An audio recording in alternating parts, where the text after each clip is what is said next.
Hello guys, this is Shashank Agarwal. Welcome to our channel Being Doctor. देखिए, हम बात कर रहे थे इतिहास की। किसके इतिहास की? रसशास्त्र के इतिहास की। यानी रसशास्त्र कैसे आया। तो मैंने बताया सबसे पहले कीमिया गिरी था, उसको रसशास्त्र की उत्पत्ति का मूल माना गया था।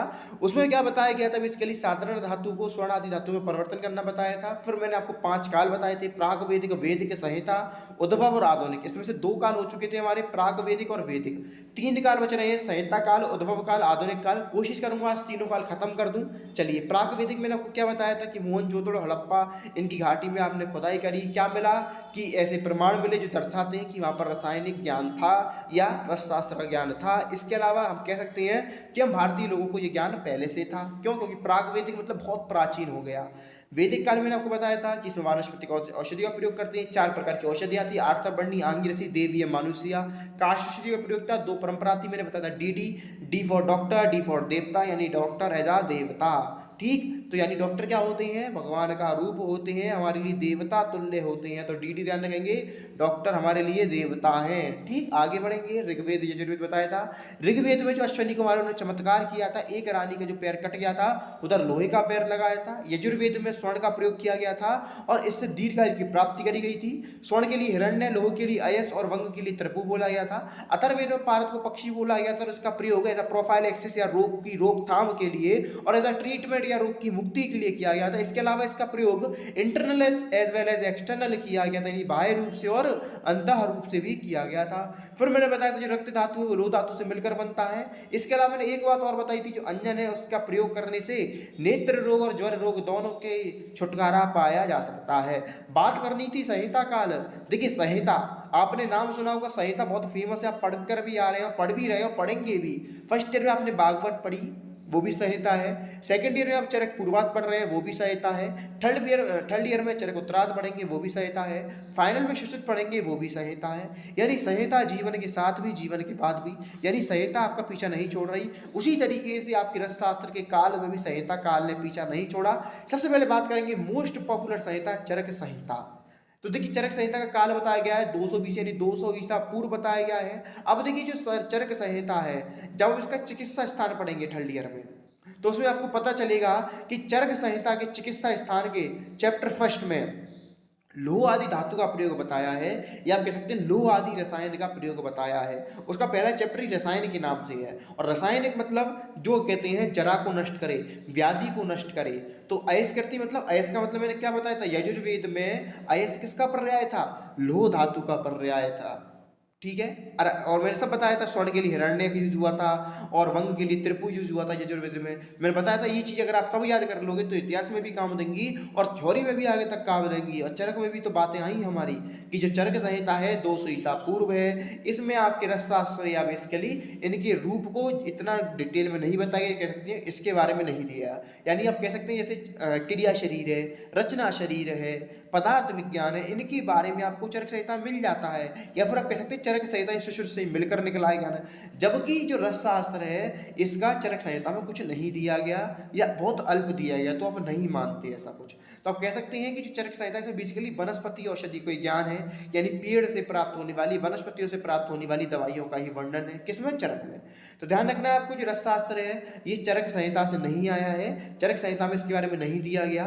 चरक संहिता में सिर्फ वनस्पतिक औषधि का प्रयोग है। ठीक है, हाँ, लेकिन चरक की चिकित्सा स्थान के पहले अध्याय में अयशी की कृति का वर्णन आया है। अब देखिए और क्या क्या क्वेश्चन आ सकते हैं। तो आ सकते हैं कि इनमें से जैसे क्वेश्चन आ गया कि हड़ताल का वर्णन सर्वप्रथम कहाँ मिला, तो आपको टिक मारना पड़ेगा चरक। तो आपको ध्यान रखना है कि कौन कौन से रस द्रव्य ऐसे हैं जिनका वर्णन चरक में आया है, चरक में नाम आया। तो ध्यान रखना, शिलाजतु, शिलाजीत, हड़ताल, मनशिला, तुत्थ, स्वर्णमाक्षिक, गंधक, रसंजन, अंजन, पुष्पंजन, इनके बारे में डिटेल में पढ़ेंगे। एक एक के बारे में एक एक को उठाऊंगा मैं।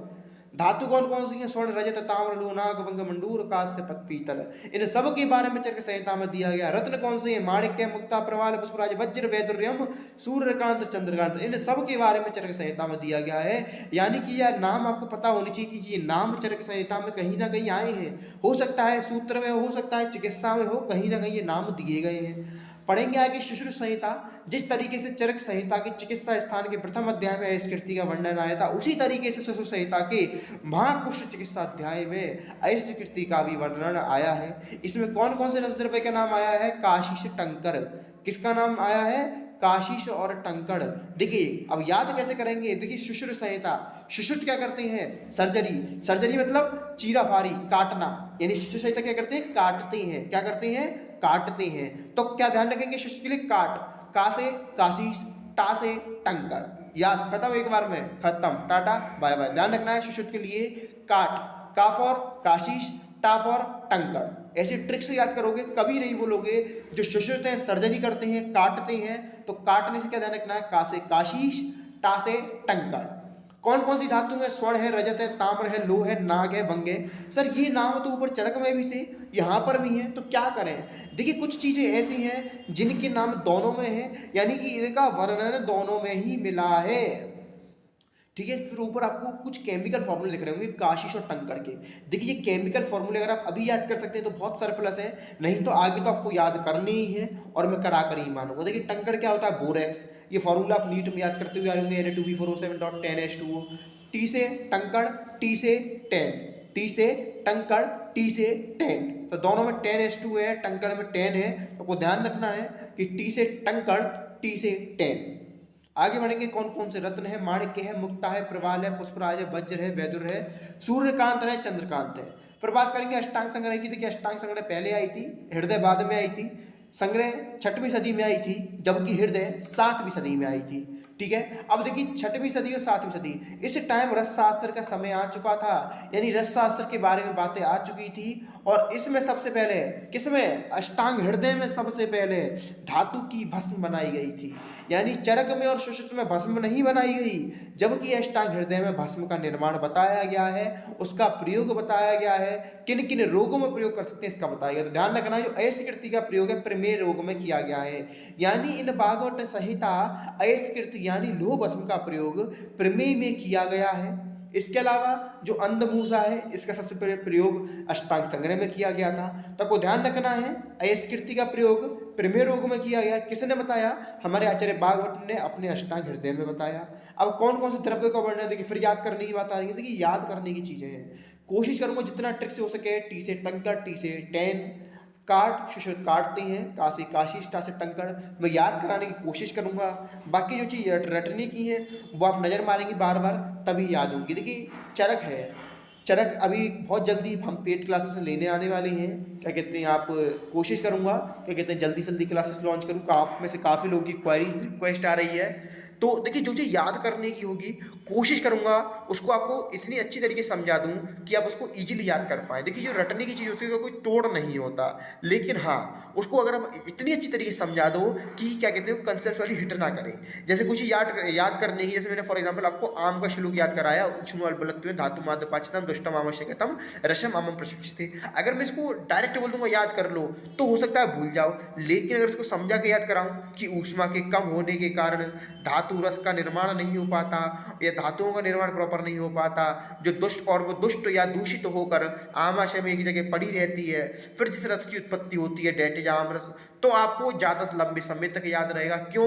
क्योंकि आपने चीज़ों को समझ कर याद करा है। और आप इन 3 शब्दों पर ज़्यादा ध्यान दोगे, ऊष्मो अल्पबलत्वेन धातुम आद्यपाचितम दुष्टम आमाशयतम, ये 3 शब्द हैं मेनली। तो बाकी तो यही है, ऐसे संज्ञा कहते हैं, ऐसे सर्वनाम कहते हैं, उसी तरीके से ये बात है।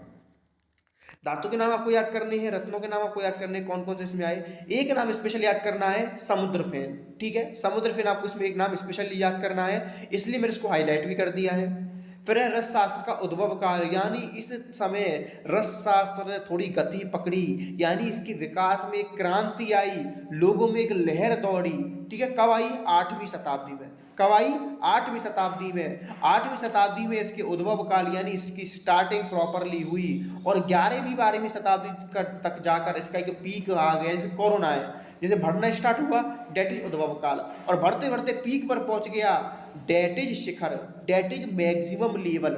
वो कब आया रसशास्त्र का? 11वीं 12वीं शताब्दी, यानी 8वीं शताब्दी से चढ़ना स्टार्ट करा और 11वीं और 12वीं शताब्दी तक टॉप ऑफ द हिल पहुंच गया। कौन? रसशास्त्र। ठीक है। और बेसिकली जब 11वीं और 12वीं शताब्दी पे इस पर मैक्सिमम रिसर्चेस होने लग गई, इस पर इतनी सारी डाउट्स आने लग गए, इतनी सारी नॉलेज आ गई, तो 12वीं शताब्दी के बाद इसका प्रयोग होने लग गया, लोग इसका प्रयोग करने लग गए। लेकिन आज भी डॉक्टर्स इसका यूज़ करने में घबराते हैं। क्यों?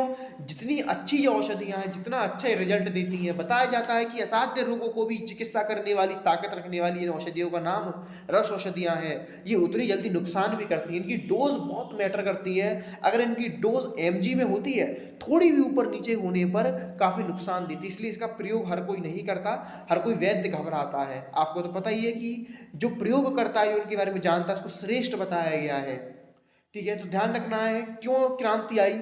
और देखिए शारंगर आए, कुछ हमारे बीच में आचार्य ऐसे आए जिन्होंने क्रांति लाई। सबसे मेन आचार्य थे नागार्जुन। नागार्जुन एक ऐसे आचार्य थे जिन्होंने रस शास्त्र में एक बहुत बड़ी, एक मेजर क्रांति लाई, जिसके कारण आज हम रस शास्त्र या रस औषधि का प्रयोग कर पा रहे हैं। आगे जाके चार्ट में बताऊंगा।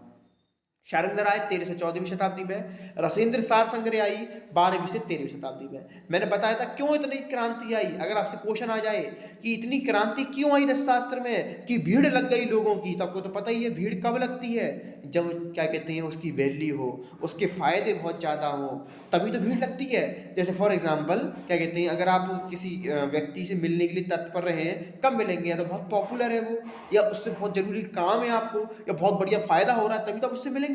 उसी तरीके से रस औषधि का प्रयोग क्यों ज़्यादा करेंगे आप?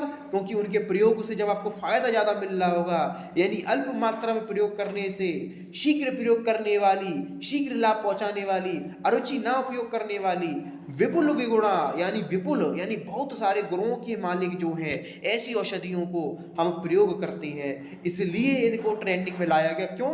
कम मात्रा में यूज कर रहे हैं, फिर भी इफेक्ट दे रही है, अरुचि कर नहीं रही, कम समय में काम कर रही है, तो भीड़ लगेगी अपने आप। ठीक है, अब देखिए आगे जाके मैं आपको बताऊंगा, जब पारद पढ़ाऊंगा। पारद की बेसिकली अष्टादश यानी 18 संस्कार होते हैं, लेकिन मोस्टली 8 संस्कार भी अगर कर दे तो पारद बहुत अच्छा हो जाता है। जो शेष 10 संस्कार बचते हैं उनको अपन धातुवाद के लिए प्रयोग लाते हैं। आगे बताऊंगा धातुवाद क्या होता है, यानी कि निम्न स्तर की धातु को उच्च स्तर की धातु में परिवर्तित करना ही धातुवाद कहलाता है। फिर देखिए कुछ बताए गए कौन कौन सी शताब्दी में कौन कौन से आचार्य है, उन्होंने कौन कौन से ग्रंथ रखे। तो सबसे पहले नाम आता है नागार्जुन का। इन्होंने अपना बहुत बड़ा योगदान दिया। 8वीं शताब्दी में नागार्जुन आए और कौन कौन से ग्रंथ रखे? रस रत्नाकर, रसेंद्र मंगल, कक्षपुट, ये 3 ग्रंथ इन्होंने लिखे नागार्जुन ने। फिर कौन आया 8वीं शताब्दी में? आचार्य नंदी तंत्र लिखा। 9वीं शताब्दी में व्याड़ी आए जिन्होंने रस शास्त्र लिखा, धातुक शास्त्र लिखा। 10वीं शताब्दी में भिक्षुक गोविंद आए जिन्होंने रस हृदय तंत्र लिखा। तो आपको ये नाम ध्यान रखनी है। इसके अलावा कुछ और आए, अलवरुणी आए 11वीं में, इवनभूत आए 13वीं में, सिद्ध नागार्जुन आए 8वीं शताब्दी में। तो आपको ध्यान रखना है इनके बारे में। फिर है रस विद्यावतरण, तो ज़्यादा कुछ नहीं है बेसिकली, सेम एज आयुर्वेद अवतरण की तरह बात की गई है कि जिस तरीके से आयुर्वेद का अवतरण हुआ था उसी तरीके से रस शास्त्र का भी अवतरण हुआ था। तो इनके लिए भी ब्रह्मा को इसका आदिज्ञाता माना जाता है। इसके अलावा जो भगवान शंकर है, हमारे भोलेनाथ हैं, उन्हीं से रस शास्त्र का उत्पत्ति मानी जाती है। देखिए आदिज्ञाता जिन्होंने जाना, प्रादुर्भाव जिन्होंने उसको उत्पन्न किया। जैसे बोला जाता है कि बेसिकली जो रस शास्त्र है ये पारद से ही बना है, पारद के बिना रस शास्त्र कुछ नहीं। हालांकि जो रस है वो ही पारद है, ये कह सकते हैं पारद के नाम पर ही पूरा सब्जेक्ट का नाम पड़ा, या पारद ने ही पूरा रस शास्त्र खड़ा कर दिया। तो मैंने आपको बताया था जो पारद है वो भगवान शिव का वीर है। तो आप लिख सकते हैं कि महादेव और जो पार्वती जी हैं दोनों, महादेव और पार्वती दोनों, और नंदी क्या कहते हैं, ऐसे करके आप चार्ट बना सकते हैं। एक तरफ भारद्वाज परंपरा, एक तरफ धन्वंतरी परंपरा। भारद्वाज के शिष्य हुए अगस्त से, अगस्त के शिष्य हुए प्लस से, प्लस के शिष्य हुए उनके 22 शिष्य से। उनके नाम आपको याद नहीं करने। तो बस आज के लिए इतना ही। उम्मीद है वीडियो पसंद आई होगी। लाइक करेंगे, कमेंट जरूर करेंगे। देखिए कमेंट करना हमारे लिए सबसे ज़्यादा इंपॉर्टेंट होता है। आपके फीडबैक से हमको पता चलता है कि वीडियो कैसी चल रही है, क्या पोजीशन पे हम स्टैंड कर रहे हैं। चैनल को सब्सक्राइब करिए बिंग डॉक्टर को। बाकी मिलते हैं अगली वीडियो में, तब तक के लिए टेक केयर, बाय बाय। अपने कॉलेज फ्रेंड्स को वीडियो जरूर शेयर करिएगा। चलिए टेक केयर, धन्यवाद, थैंक यू, मिलते हैं अगली वीडियो में।